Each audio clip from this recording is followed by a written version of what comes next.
So the government have confirmed the leasehold reform bill in the King's speech. In this video, what we're going to be discussing is exactly what this means for current leaseholders, exactly what this means for people thinking about buying a leasehold.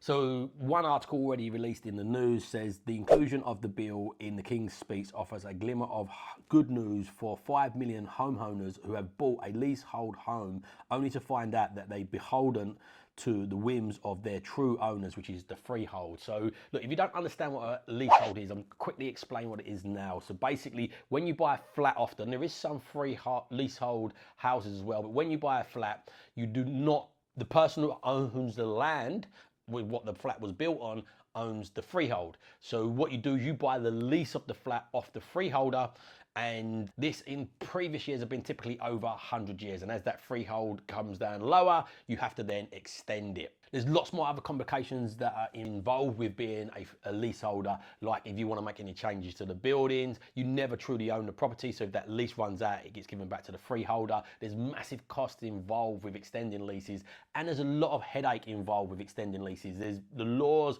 have been heavily on the side of the freeholders, and scrupulous freeholders have manipulated this to just squeeze costs out of people. The first property I ever bought was a leasehold property. I bought it naively. I didn't know what I was doing. It was a low lease. I bought it with, I think, about 80 years. I was thinking, wow, 80 years, it doesn't matter. I didn't know anything about it. You don't know what you don't know. And it wasn't until my lease ran down a little bit and I realized how difficult the freeholders was, did I realize, wow, I'm not going to buy another leasehold again unless it's ridiculously so cheap that I have to, like, it's rude not to, but I prefer freehold properties mainly for the leases, and also because I prefer houses and family homes, but that's another subject for another video. In the speech as well, he also confirmed the renters reform bill as well. Not the depth for this in this video to be able to go in depth on that also, but if you watch this video about a year old where I explain what the renters reform is and all the bits that is getting implemented in that, I will do a more updated video, so make sure you smash that subscribe button, that like button and the bell icon, because I will be releasing a video on the renters reform in the next coming weeks, but you can watch this video just to see exactly what's entails with that. But back to the leasehold bill, and basically in short, this is better news for leaseholders, the people that own these leases. This is not going to come into act until next year, so make sure you hang around to the end, because what I'll do is I'll show you a case study of what the difference it will be like this time next year if you do a lease extension this time next year or you do it now. And also at the end I'll tell you what you can actually do and give you some advice on what you can do if your lease is due for extension now and you can't wait till next year. There's a few little things I think you can do, so hang around to the end because you're going to want to know that. So I've got a big list of what has gone on here. There's a lot of changes, massive uplift and change to the leasehold market. As I said, and it was needed. Look, there's loads of countries around the world that don't use leasehold. We're one of the only ones. Even Scotland abolished it ages ago. For me, it is a pain in the bum. I do not like leaseholds. I would buy one, as I said, if it's ridiculously cheap, but other than that, I'm not a fan of these. The leaseholder, the freeholder over my one played little tricks, like extended it, like the legal, like they didn't answer the questions to last minute and made massive demands, and then you either accept them demands or you expire your period where you give them notice to extend it, and then you have to pay all their legals and pay their legals again. And ours expired, my lease expired due to a bad solicitor and incompetence from a solicitor.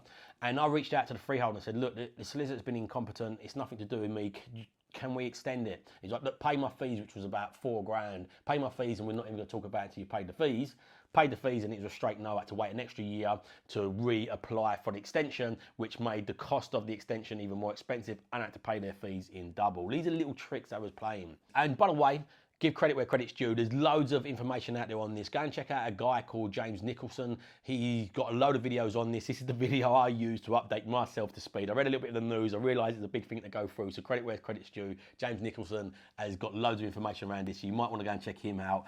But first thing in this is it's empowering leaseholders to make cheaper and easier extensions of their lease. So that is great news straight away. Second thing that they've included into this is it's increasing the standard extension time from 90 years up to 990 years. So what's the implications of that? When you extended it 90 years, it runs down over 90 years. People live, like if you've got a low lease, it can run out in that. If you buy a property with 100 years on it and you're in your 20s and you live for 60 years, your lease is getting low at that point and it has to be extended, where with this new minimum extension of 990 years, it's not going to extend in your lifetime, your kid's lifetime if you pass it down. So it gives you much more security over it. Also, banks, even though when I bought that property, I thought 80 years was a long time, banks do not like leaseholds going under 80 years. As soon as it drops into 70 years, there's fewer lenders that will lend against the property, but also your rates go up. And when it goes into 60s, there's hardly any lenders that lend against it, and the rates are astronomical.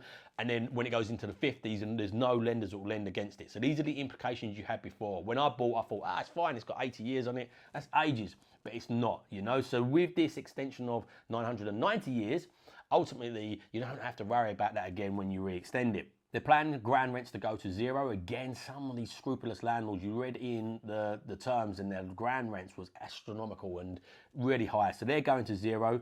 Next big change is no more waiting for 2 years to extend the lease. So what does this mean? So if you bought a new leasehold property and had a low lease, you had to wait 2 years to extend it. You could extend it during buying it, but it costs a lot more of legals. It's much more complex. You could extend it on the exchange, and it was a very complex affair to be able to do that. And it required you having a lot more upfront money to throw into the deal, not just your deposit, the money to throw in for the extension. Well, they're abolishing that now, so you can buy it and extend it anytime since the minute you bought it, which is a really positive move forward. The next one is 25 to 50 resi, like they're moving this up. So basically before, if you had a commercial building, if over 25% of it was commercial, you didn't have the right to buy the freehold. So you can still buy the freehold if you got the permission to buy it, but if there's places where you can force the right to buy the freehold as a block of flat owners. So now the rule was, though, if over 25% was commercial, you couldn't force them into that. Now it's lifted up to 50%. So if it's 50%, it had to be, if it was 75% residential and 25% commercial, you couldn't force the buying of the freehold. You had to get permission to buy it, which most freeholders wouldn't do that. Now it's 50. So if it's 50% commercial, like a shop or offices, and 50% residential, you can now force the sale of and make them sell you the freehold. So again, another positive move. Next one is improving leasehold consumer rights. This is making it easier and quicker to buy, basically. They're setting a maximum fee and a maximum time. As I said, this really bit me in the bum. Like, where they've got these times on their side previously, and the fees was ridiculous, they're now capping these fees and capping the time on that. So again, another massive positive. Next one is transparency over service charges. So service charges can run out of control, and then you don't know what you're giving for it. Like my freeholder tried charging me service charges for communal areas, and it's a up and down flat, like it's a Victorian house split into 2 flats, and I was like, where's the communal areas? There's none. How can you put that on the list and try and charge me for it? They did reverse it, but it took a lot of energy and effort to get them to reverse it. So they've got to be much more transparent about this. Previously, some freeholders would have just said, no, look, this is our service charge, and they don't tell you where it's getting spent. They made the mistake by telling me where it got spent, and I then challenged it because there was no communal areas. And this goes into the next one really well. So luckily I challenged it and they accepted it. But another one is the better redress scheme for it. So for when you've got complaints. If you've got a complaint, as it is today with your freeholder, you have to take them to the court and you have to pay for their legals to complain against them. And you only get reimbursed if you win. So a lot of people just don't bother. A lot of people haven't got the money to be able to complain against that, you know. Like the majority of leaseholders are first-time buyers and young people stretching themselves. So they can't complain against it. So it's a massive leverage again in their favour. So now that's getting abolished. You don't have to pay the legal fees. There's a better redress scheme coming out to make these challenges and complaints. And that leads into the next one as well, insurance. So the freeholder used to be out, well, can still to this day, get a kickback from the insurers. So they pick the insurers. And again, you've got to read through this. My freeholder tried giving me an insurance, which was ridiculous amount. And ultimately on the insurance, what it said was like the internal of it, because he owns a flat downstairs. So internally, he was trying to get me to pay an internal, like for, do you know, you get bricks and like mortar insurance, and then you get internals for your tellies and all these sort of things. And he had that on there, and it's really high. So I had to challenge him. He took it off, but you have to go with their insurer though. But what happens is the insurer gives them a kickback. So now this is getting looked at and getting changed, and they will no longer be allowed to take kickbacks from insurers. So good news again, so it'll be much more competitive on insurance and you won't be lumbered with high bills.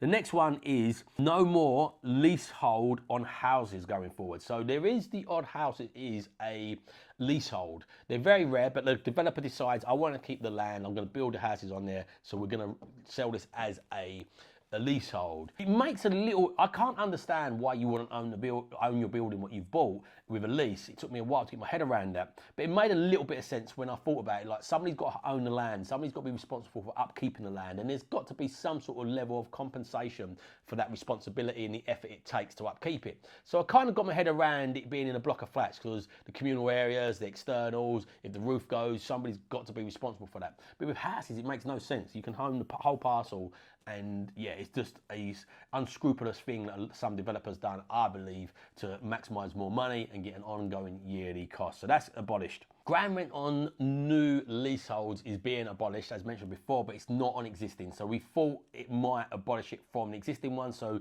if you're in a 100-year lease, you're going to honour the ground rent that's written into there. They're talking about there might be some caps on that, and Reed looks at that. I can't understand why they wouldn't have announced it with all this reform now, but that's the government for you. But ultimately, as it stands, if you've got it fixed in a lease, you can't get the ground rent abolished unless you renew the lease. And then you've got to obviously factor in the cost of renewing the lease. Is that more than what you're paying on ground rent? So you've got to factor that in. So it might not be a great one for anybody, but all new lease extensions will be abolished going forward. And the final one, this is a really, really big one. This is the marriage value. This is what costs you to extend the lease. So what marriage value means, if you're not familiar with it, is basically if your property with a fully extended lease is worth 200k and with the shortened lease is worth 150k, the marriage value is the difference in between it. So they say, okay, your property is only worth 150 at the moment because it's got a short lease, only 60 years, for example, or whatever that is. And then your extended lease is worth 200k, so the marriage value is the marriage between the difference. So what the leaseholder would then, the freeholder would then charge you is 25k, 50% of the marriage value. That's how it typically got worked out. So marriage value is gone. You're still going to have to pay to extend the lease, but it's going to be a lot healthier. So as promised, I told you about a case study here. So this case study is typically if somebody had a lease that's going to cost them 16k to extend and then had 10k's worth of fees, which can happen quite easily, costing them 26k. Under the new laws about the marriage value, that lease to extend will be 9k as opposed to 16k. Still a significant amount, but obviously a massive, massive saving at the same hand. The bigger, better news is as well, you're only going to have to pay for your own legals and fees because it costs you double at the moment. When you extend the lease, you have to pay for their solicitors, all their fees, and plus your own. So it runs into thousands, if not tens of thousands. So again, another positive move. So your legals will potentially half. So if you pay 10k on legals, you're going to pay 5k moving forward because you're not going to pay theirs. So in whole, massive, massive positive move in the right direction for leaseholds. I think they could have done a little bit more, but it is a positive move in the right direction. Makes them much more appealable for investors and homeowners alike. I said to you I would share with you what you could do because this is not coming into around May next year. It's not going to confirm the exact date. So if you're involved and you need to extend the lease now for mortgage purposes and things like that, what I would be doing is going to your freeholder and negotiating with them under the new terms. Say to them, look, we can either do it under the new terms now, and you can have the money in your pocket now, and you can use the money for whatever, reinvestments and so forth, or we can just wait till next year and wait for this bill to come in. This is being passed, it is passed. Do you want to go under the new terms and conditions? My freeholder knew, I extended my lease about a year ago, and even before these was confirmed, it was talks on about the ground rent and things like that. My freeholder, even though they're quite difficult, did accept no future ground rent and loads of these things which was in the bill. So they accepted that a year ago before it actually got fully confirmed. Now it's fully confirmed, you have a massive negotiation leverage to be able to negotiate with them. Most reasonable ones, unfortunately there's a lot of reasonable freeholders, but most reasonable ones will say, yeah, fair enough, let's go with them terms, let's get that money in my pocket now, I can spend it and use it on whatever I want now. So this might, at the moment, we're in a massive buyer's market. There's a massive amount of opportunity out there. A lot of people think it's dead. A lot of people think they're not. Have a watch of this video here to see, is the buy-to-let market dead? And ultimately, if you're still around at the moment, do me a massive favor, hit the subscribe button, hit the bell icon, share this out. If you think somebody will find this useful, please give it a share. My wife lives on my terms. My mission is to help as many people live on their terms using education as a vehicle to do that. So if you can help me out on my mission, I'll be forever grateful. But remember, if you don't evolve your ideas, you're never going to live on your own terms. So evolve your ideas, live on your own terms, and have an amazing day.